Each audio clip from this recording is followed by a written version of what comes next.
Electric bike और बिजली चोर। चंद्र प्रकाश एक बिजली मैकेनिक था। वो शहर के बिजली विभाग में काम किया करता था। वो अपने आप को बहुत ही होशियार समझता था। उसका बेटा चंदू भी अपने पिता की तरह खुद को बहुत होशियार समझता था।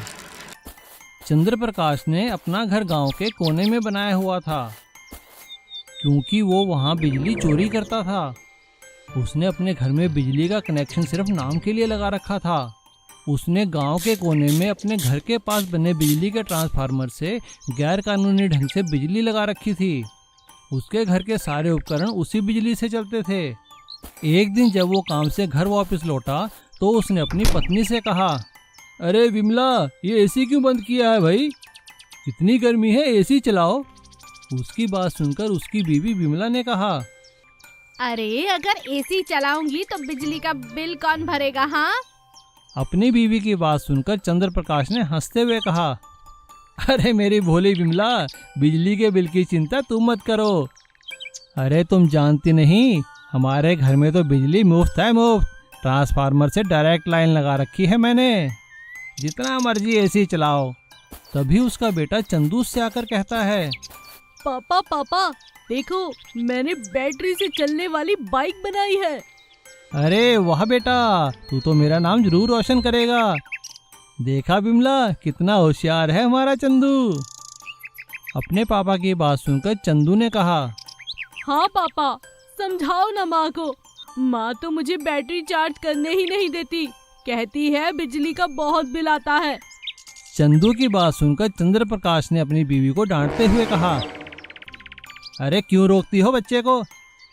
इतना होशियार है, बैटरी से चलने वाली बाइक बनाई है, चार्ज करने दो। इसे कौन सा बिजली का बिल भरना है? चला बेटा, मेरे साथ आ, मैं तुझे सिखाता हूँ कि कैसे बैटरी चार्ज करनी है, वो भी बिना पैसे के। चंद्र प्रकाश चंदू को बिजली चोरी करने के तरीके सिखाता है। उसकी बीवी उसे बहुत टोकती है, लेकिन वो नहीं मानता। अब चंद्र प्रकाश की तरह चंदू भी बिजली चोरी करना सीख चुका था। एक दिन चंदू अपने दोस्तों के साथ अपनी बैटरी वाली बाइक लेकर दूसरे गांव गया, जहां पर उसकी बाइक की चार्जिंग खत्म हो गई। तो उसके दोस्त ने उससे कहा, अरे चंदू, अब घर कैसे जाएंगे? अरे दोस्त, तू फिक्र क्यों करता है? अब देखना कैसे मैं खंबे से बैटरी चार्ज करूंगा। मेरे पिताजी ने मुझे बिजली चोरी करना सिखा दिया है। चंदू अपनी बाइक को लेकर गांव के कोने में एक ट्रांसफार्मर के पास चला जाता है और बिजली की तारों का एक सिरा अपनी बाइक में लगाता है। और चार्जिंग करने के लिए जैसे ही वो दूसरा सिरा ट्रांसफार्मर में लगाने लगता है, तभी जोर का झटका लगता है। चंदू दूर जा गिरता है और उसकी सारी बाइक जलकर राख हो जाती है। धमाके की आवाज़ सुनकर गांव के सभी लोग वहां भागे चले आते हैं। चंदू की जान बच जाती है, क्योंकि उसका पैर एक लकड़ी के ऊपर था। गांव वाले उससे पूछते हैं कि उसे बिजली चोरी करना किसने सिखाया। चंदू उन्हें सारी बात बता देता है।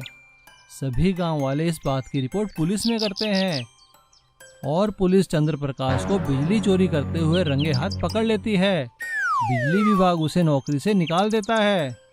अब चंद्र प्रकाश को अपनी गलती का बहुत पछतावा होता है, क्योंकि उसकी गलती के कारण उसके बेटे की जान जा सकती थी।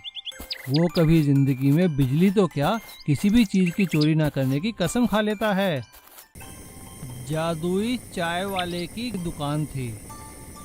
सोनारपुर गांव में रामू नाम का एक आदमी रहता था।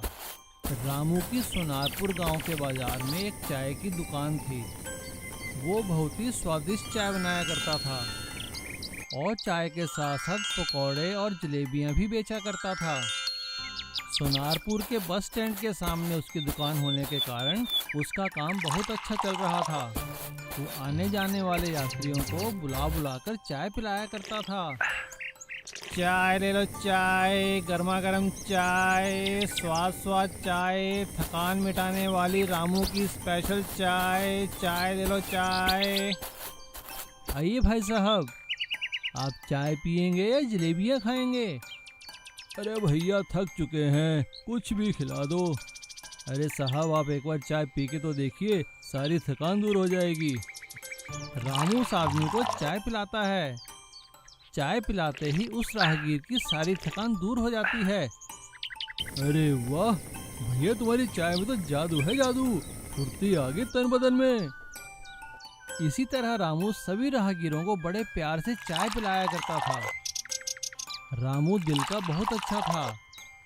जिसके पास पैसे नहीं होते थे वो उन्हें मुफ्त में ही चाय पिला दिया करता था और हमेशा जरूरतमंदों की मदद करता था। सब कुछ सही चल रहा था, लेकिन अचानक एक महामारी फैलने के कारण सोनारपुर के सारे लोग बीमार होने लगे। सभी लोगों को खांसी जुकाम ने आ घेरा, जिसको देखो वही खांसने लगा। एक दिन एक आदमी खांसता हुआ आया और रामू की दुकान पर उसने खांसते हुए कहा, न जाने ये खांसी कब जाएगी, हम तो दुखी हो गए हैं। रामू ने उसे बड़े प्यार से चाय पिलाई और भगवान से कहने लगा, हे भगवान, कोई तो इलाज होगा इस महामारी का। तभी अचानक एक साधु बाबा रामू की दुकान पर आए। प्रणाम महाराज, आइए बैठिए, क्या सेवा करूं आपकी। उस साधु बाबा ने अपने झोले में से एक जड़ी बूटी निकालते हुए रामू से कहा, रामू, मुझे पता है तुम दिल के बहुत अच्छे हो। एक काम करो, ये जड़ी बूटी लो और अपनी चाय में मिलाकर सभी लोगों को पिलाओ। इससे पूरे गांव का भला होगा। और हाँ, सबसे पहली चाय मुझे ही पिलाओ। जी महाराज। रामू ने वैसा ही किया। रामू ने साधु बाबा से जड़ी बूटी लेकर चाय में डालकर बहुत ही स्वाद चाय बनाई और वो चाय उस खांसते हुए आदमी और साधु बाबा को पीने को दी। चाय पीते ही चमत्कार हो गया, उस आदमी की सारी खांसी चली गई। अरे ये क्या जादू है, चाय पीते ही मेरी सारी खांसी गायब हो गई, मैं ठीक हो गया। तभी रामू ने पलटकर देखा, वो साधु महाराज गायब हो चुके थे। रामू ने भगवान का धन्यवाद करते हुए कहा, हे प्रभु, तेरा बहुत बहुत शुक्रिया। अब रामू सभी राहगीरों को वो जड़ी बूटी वाली चाय पिलाने लगा और चाय पीते ही सभी का रोग दूर हो गया और सोनारपुर में फिर से खुशियां लौट आई। और अब रामू की चाय की दुकान को सभी लोग जादुई चाय की दुकान के नाम से जानने लगे। दो राक्षस और जादुई पेट्रोल पंप। काली पहाड़ी वाले नीचे के मैदानी जंगल में बक और चक नाम के दो राक्षस कई सालों से रहते थे। वे दोनों राक्षस होने के बाद भी बहुत ही अच्छे थे। उन्होंने कभी किसी जीव को तंग नहीं किया। वो दोनों जंगल में उगने वाले फल, फूल और पत्ते खाकर ही अपना गुजारा किया करते थे। लेकिन वो लोग पास के शहर की बढ़ती आबादी से बहुत परेशान थे। अरे भाई चक, देख तो शहर कितना बढ़ता ही जा रहा है। हाँ भाई बक, लगता है एक दिन ये नदी और पहाड़ी पार करके हमारे जंगल में भी आ जाएगा, तब हम क्या करेंगे। हाँ, मैंने तो सुना है कि इंसान हम राक्षसों से बहुत डरते हैं और अब तो इंसानों के पास ऐसे ऐसे हथियार हैं कि वो हमें मार ही डालेंगे। हाँ भाई, देखते हैं क्या होगा। चलो भूख लगी है, थोड़े केले खा लेते हैं। उन दोनों की चिंता जायज थी। एक दिन उन्होंने देखा कि इंसानों ने काली पहाड़ी में सुरंग बनाकर एक सड़क बना ली है और वो लोग काफी सारी मशीनें लेकर जंगल में आ रहे हैं। ऐसा देखकर वो दोनों पहाड़ी के नजदीक एक जमीन के अंदर गुफा में छुप गए। अब शहर पार से इंसान जंगल में आकर बस्ती बनाने लगा था, लेकिन वो दोनों राक्षस जमीन के अंदर ही गुफा में छुपे रहे और रात को चोरी चोरी बाहर निकलते और अपने खाने के लिए फल वगैरह गुफा में ले जाया करते थे। लेकिन इंसानों ने जंगल काटना शुरू कर दिया और अब बक और चक के लिए खाने के लिए चीजें बहुत कम बचने लगी। एक दिन उन्होंने देखा कि जिस गुफा में वो छुपे हुए थे उसके ऊपर से कोई खुदाई कर रहा था। ये देखकर वो घबरा गए, लेकिन शाम होते ही खुदाई बंद हो गई और वो दोनों रात के अंधेरे में उस गुफा से बाहर निकले तो उन्होंने देखा कि उनकी गुफा के ऊपर एक पेट्रोल पंप बनने जा रहा था। ये देखकर बक ने चक से कहा, मैंने सुना है इंसान बहुत लालची होता है, चलो पेट्रोल पंप मालिक को लालच देते हैं। और वो दोनों पेट्रोल पंप मालिक के घर पहुंचे। पेट्रोल पंप मालिक उन दोनों को देखकर डर गया, लेकिन बक और चक ने उन्हें सारी बात बताई और काफी सारे पैसे और सोना चांदी का लालच दिया। सोना चांदी की बात सुनकर पेट्रोल पंप का मालिक मान गया और उसने उन दोनों से कहा, ठीक है महाराज, जैसा आप कहो, लेकिन मुझे बताओ करना क्या है। तो बक ने उससे कहा, देखो मेरी बात सुनो, तुम वहाँ पर जो मर्जी बनाओ, लेकिन उसके नीचे हमारा घर है, उसे नुकसान नहीं पहुँचना चाहिए। हम तुम्हें बहुत सारा सोना चांदी देंगे और तुम्हारे पेट्रोल पंप में मुफ्त का पेट्रोल भी हमेशा आता रहेगा, लेकिन तुम्हें लोगों को थोड़ा सस्ते दाम में पेट्रोल देना पड़ेगा। ठीक है महाराज, जैसा आप कहो। और वो दोनों उससे बात करके वापस आ जाते हैं और अपनी जादुई शक्तियों से रातों रात ही अपने घर के ऊपर एक पेट्रोल पंप तैयार कर देते हैं और पेट्रोल पंप मालिक के घर खूब सारा सोना चांदी भी दे देते हैं। अब पेट्रोल पंप का मालिक सस्ते दामों में लोगों को पेट्रोल देने लगता है और उस पेट्रोल पंप के नीचे बक और चक आराम से रहते हैं और भगवान से कहते हैं कि वाह रे भगवान, क्या चीज बनाई है तूने इंसान। रामू और श्यामू सुंदर नगर में एक ही कॉलेज में पढ़ा करते थे। दोनों बहुत ही अच्छे दोस्त थे। वे दोनों एक साथ ही कॉलेज आते, क्लास में पढ़ते और कॉलेज की कैंटीन में एक साथ बैठकर ही खाना खाया करते थे। वो दोनों बहुत ही पेटू और शरारती किस्म के लड़के थे। उन्हें हर काम करते हुए खाने का ही सूझता था और खासकर खाते हुए तो वो लोग बहुत ही शरारत किया करते थे। एक दिन जब इतिहास के टीचर क्लास में पढ़ा रहे थे, तभी श्यामू को कॉलेज की कैंटीन से समोसे बनने की खुशबू आती है। उसने रामू को इशारा करते हुए कहा, अरे रामू, देख तो कितनी अच्छी खुशबू आ रही है और यहाँ पे पता नहीं इतिहास का पीरियड कब खत्म होगा। अरे हाँ श्यामू, मैं भी यही सोच रहा हूँ, चलो कुछ जुगाड़ करते हैं। उन्हें आपस में बात करते देख इतिहास के टीचर ने पूछा, अरे रामू श्यामू, क्या कर रहे हो तुम दोनों? क्लास में बैठे हो या पार्क में? चुपचाप बैठो। अरे सर मेरे बहुत पेट में दर्द हो रहा है सर, क्या मैं बाहर जा सकता हूँ? अच्छा ठीक है, जाओ निकलो यहाँ से दोनों। दोनों बड़ी खुशी खुशी क्लास से बाहर चले जाते हैं और सीधा कैंटीन में पहुँचते हैं।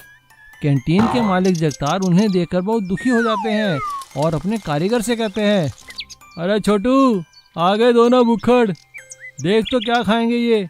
रामू और श्यामू समोसे खाने के लिए मांगते हैं और देखते ही देखते वो काफी सारे समोसे चट कर जाते हैं और वहाँ बाकी खड़े लोग सभी उन्हें देखते रहते हैं। तभी एक लड़का जगतार से कहता है, अरे चाचा, क्या करते हो आप भी? आज भी ये दोनों सारे समोसे खा गए। अरे बेटा, मैं तो इनसे खुद दुखी हूँ, क्या करूँ? तभी वो लड़का जगतार के कान में कुछ बात कहता है, हाँ, ये ठीक रहेगा, कल ऐसा ही करूँगा। अगले दिन जैसे ही रामू श्यामू कैंटीन में आते हैं तो वो देखकर हैरान हो जाते हैं कि एक टेबल पर नूडल के भरे भरे 2 बाउल पड़े थे। अरे चाचा, ये क्या है चुनौती, हमें भी बताओ। अरे आओ बेटा, खास लगता है तुम दोनों के लिए ही है। अरे भाई, जो ये 2 नूडल के बाउल 2 मिनट में खा जाएगा, उसे मैं पूरे साल भर कैंटीन में मुफ्त खाना खिलाऊंगा। ये सुनकर वो दोनों बहुत खुश हो जाते हैं। अरे चाचा, बस इतनी सी बात, और अगर नहीं खा पाए तो? अरे भाई, तो क्या, तो उन्हें साल भर के पैसे देने होंगे। रामू और श्यामू एक दूसरे को देखते हैं और चुनौती स्वीकार करने के लिए हाँ कर देते हैं।